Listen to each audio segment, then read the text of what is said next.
জলবায়ু পরিবর্তনের প্রভাবে পানি ও মাটিতে লবণাক্ততা বৃদ্ধি পাওয়ায় একসময় আমন ধান ঘরে তোলার পর পড়ে থাকত নোয়াখালীর সুবর্ণচর উপজেলার হাজার হাজার একর জমি। বর্তমানে ওইসব জমিতে বিশেষ পদ্ধতিতে মাছ ও সবজির সমন্বিত চাষ করছেন কৃষকরা। প্রতিনিধি মোহাম্মদ মিজানুর রহমান রিয়াদের পাঠানো তথ্য ছবি নিয়ে ডেস্ক রিপোর্ট।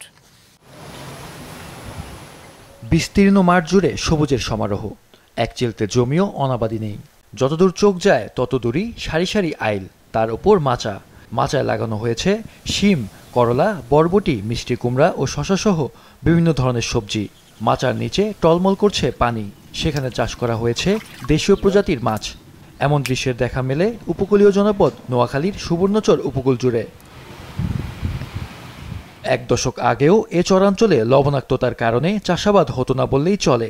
নোনামাটির ওইসব চরেই এখন লতানো সবজি চাষ হচ্ছে। এখন অতিরিক্ত 1 একর জমি 6-7 লাখ টাকা আমরা পাইতেছি সবজি। শসা করুম, কে কুম্বা করে, কে খিরা করে। তবে চাষাবাদের পদ্ধতি অন্য এলাকা থেকে আলাদা। কৃষকরা জানান, সর্জন নামের এ পদ্ধতিতে প্রথমে জমির কোনো একটি অংশের চারপাশ বেশ উঁচু করা হয়, তারপর সেখানে বোনা হয় সবজির বীজ। গাছ বড় হলে পানির উপর স্থাপিত মাচায় সবজির লতানো অংশ তুলে দেওয়া হয়। উঁচু পাড়ের কারণে লবণ পানি জমিতে প্রবেশ করতে না পারায় মাছ চাষেও কোনো সমস্যা হয় না।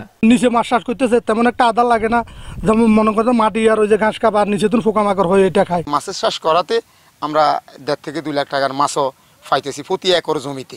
5-স্টার রেটিং প্রাপ্ত বিএলডিসি টেকনোলজির Walton super saver ceiling fan 65% পর্যন্ত বিদ্যুৎ বিল সাশ্রয় করে আপনাকে রাখে প্রশান্তিতে।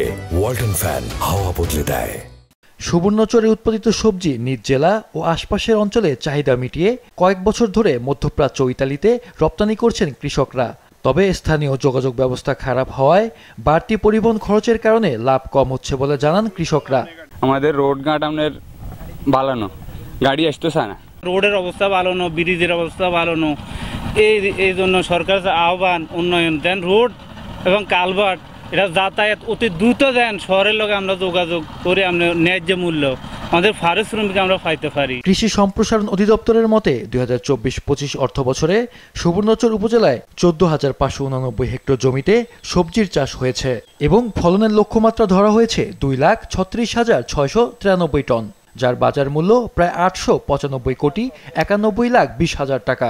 এক ফসলি জমিকে তারা 3 ফসলি জমিতে রূপান্তর করছে, সারা বছর ধরে সবজি উৎপাদন করতে পারছে এবং সবজির একটা ভালো মূল্য তারা পাচ্ছে, যার কারণে এই লাভজনক হওয়াতে এই সর্জন পদ্ধতি তারা দিন দিন আরো বাড়াচ্ছে। সর্জন পদ্ধতি ব্যবহার করে উপকূলের কৃষকরা নোনাপানির সাম্রাজ্যে ঘটাচ্ছেন কৃষি বিপ্লব। মাছরাঙা নিউজ ডেস্ক।